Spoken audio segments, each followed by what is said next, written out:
Bismillahirrahmanirrahim. Assalamualaikum warahmatullahi wabarakatuh. Alhamdulillah wassalatu wassalam ala Rasulillah wa ala alihi wa sahbihi wa man walah amma ba'du. Alhamdulillah pada siang hari ini Allah masih memberikan kita nikmat yang sangat luar biasa. Sehingga pada siang hari ini kita dalam keadaan sehat walafiat, dalam keadaan penuh dengan kegembiraan karena kita bertemu dengan orang-orang yang kita kasihi. Nah, tentunya nikmat yang Allah berikan kepada kita, mudah-mudahan nikmat ini membawa kebaikan bagi kita sehingga kita bisa memanfaatkan sebaik-baiknya. Amin ya Allah ya Rabbal Alamin.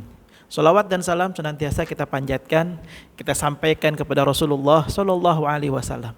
Mudah-mudahan kita digolongkan orang-orang yang gemar bersolawat. Mudah-mudahan kita dikuatkan untuk mengikuti sunnah-sunnah Rasulullah Sallallahu Alaihi Wasallam. Mudah-mudahan kita semua dapat di hari kiamat nanti mendapatkan syafaatul uzma dari Nabi besar Muhammad Sallallahu Alaihi Wasallam. Pada siang hari ini kita akan berbicara tentang kenikmatan. Nah, mudah-mudahan kenikmatan yang kita akan bicarakan hari ini bisa kita rasakan dan kita pelajari juga ketika kita beribadah, apakah kita sudah mendapatkan kenikmatan itu atau belum. Nah, ketika kita belum mendapatkan kenikmatan itu, maka hari ini kita fokuskan bagaimana cara mendapatkan kenikmatan dalam beribadah. Ya, ini saya ambil nasihat dari Utsman radhiyallahu an, ya, dari sahabat Nabi yang bernama Utsman bin Affan. Masih dalam seputar kitab Nasaihul Ibad, makalah yang ke-8 bab ke-4. Saya bacakan, bismillah. Wal maqalatu as-saminah, makalah yang ke-8. An Utsman radhiyallahu an, dari sahabat Utsman bin Affan radhiyallahu an, semoga Allah meridhoinya. Awwaluha fi adai faraidillah ay yasiriha wa isiriha. Dari Utsman bin Affan radhiyallahu an, semoga Allah meridhoinya, kata beliau, kata Utsman bin Affan, aku menemukan kenikmatan beribadah karena 4 perkara. Jadi seseorang akan menemukan kenikmatan dalam ibadahnya apabila dia bisa menemukan 4 perkara ini. Di mana saja nih, di mana tempatnya agar kita mendapatkan kenikmatan ibadah kita. Yang pertama, fi adai faraidillah. Yang pertama itu kata Utsman bin Affan, ibadah akan merasakan nikmat apabila yang pertama kita menunaikan kewajiban-kewajiban dari Allah Subhanahu wa taala. Watsani, dan yang kedua kata Utsman bin Affan, fi ijtinabi maharimillah. Yang kedua itu adalah ibadah itu akan terasa nikmat apabila kita mampu menjauhi diri kita dari hal-hal yang diharamkan oleh Allah Subhanahu wa taala. Watsalisu, dan yang ketiga kata Utsman bin Affan, fi amri bil ma'ruf. Ya, apa itu fi amri bil ma'ruf? Imam An-Nawawi menjelaskan, wa huwa kullu ma yahsunu fi syar'i. Ya, kullu ma yahsunu fi syar'i, yakni menyuruh kepada hal-hal yang baik, memerintahkan kepada kema'rufan, ya.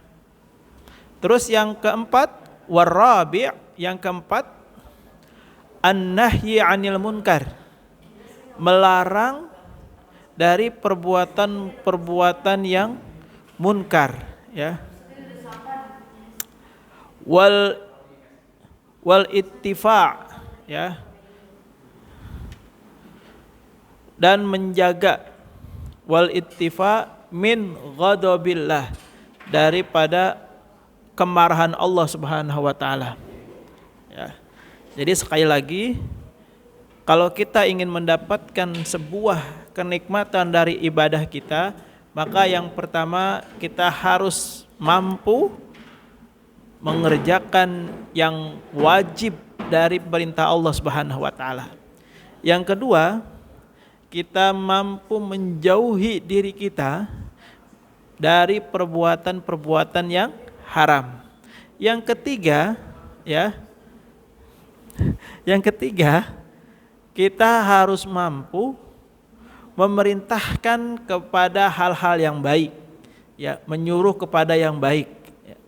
Yang keempat, kita bisa melakukan atau melarang daripada perbuatan yang mengundang murkanya Allah Subhanahu wa taala. Mari kita perdalam lagi memahami redaksi kalimat, redaksi nasihat yang disampaikan oleh Utsman bin Affan. Bahwasanya ketika seseorang mampu mengerjakan kewajiban-kewajibannya dengan baik dan benar, ketika seseorang mampu menjauhkan dirinya dari hal-hal yang dilarang sama Allah Subhanahu wa taala, dan dia mampu menyuruh kepada yang ma'ruf dan melarang kepada yang negatif-negatif, kemungkaran-kemungkaran, serta menjauhkan diri dari ghadiballah, kemarahan Allah, maka ketahuilah bahwa semua ibadah yang dikerjakan oleh orang yang seperti ini maka akan terasa nikmat sekali. Akan terasa nikmat. Kenapa? Karena itu dia sudah menuntaskan yang menjadi haknya Allah dan menjalankan apa yang menjadi kewajibannya. Nah, seorang muslim maka wajib baginya menjalankan apa yang disampaikan oleh Utsman bin Affan ini. Untuk apa? Untuk mencapai daripada kenikmatan ibadah kita. Nah, bagaimana dengan kondisi ibadah kita saat ini? Kalau kita masih belum mendapatkan kenikmatan ibadah, berarti ada 4 hal yang mungkin belum maksimal kita kerjakan. Di dalam keterangan yang lain, saya pernah membaca sebuah buku bahwa Imam Syafi'i untuk mendapatkan kenikmatan ibadah itu kalau nggak salah itu setelah melewati 40 tahun. 40 tahun dari ibadah yang dia kerjakan, baru puncaknya setelah itu dia bisa menghayati dan menikmati dari ibadah-ibadah yang dia kerjakan. Konon katanya seperti itu. Artinya apa? Selevel Imam Syafi'i saja itu membutuhkan waktu yang panjang sekali. Nah, bagi kita jangan berputus asa. Tentu kita harus lebih bersemangat lagi, lebih bersungguh-sungguh untuk mendapatkan kenikmatan ibadah yang kita lakukan. Pertanyaannya, Ustadz, bagaimana kalau kita ibadah tapi kita belum mendapatkan kenikmatan ibadah yang kita kerjakan? Jawabannya adalah teruslah beribadah. Jangan menyerah, jangan ditinggalkan. Terus lakukan, Karena mendapatkan kenikmatan ibadah itu bagian dari karunia dari Allah Subhanahu wa taala. Allahu a'lam bishawab. Demikian nasihat dari Utsman bin Affan. Mudah-mudahan kita dapat mengaplikasikan dalam kehidupan kita. Allahu a'lam bishawab. Hadanallahu wa iyyakum ajmain. Assalamualaikum warahmatullahi wabarakatuh.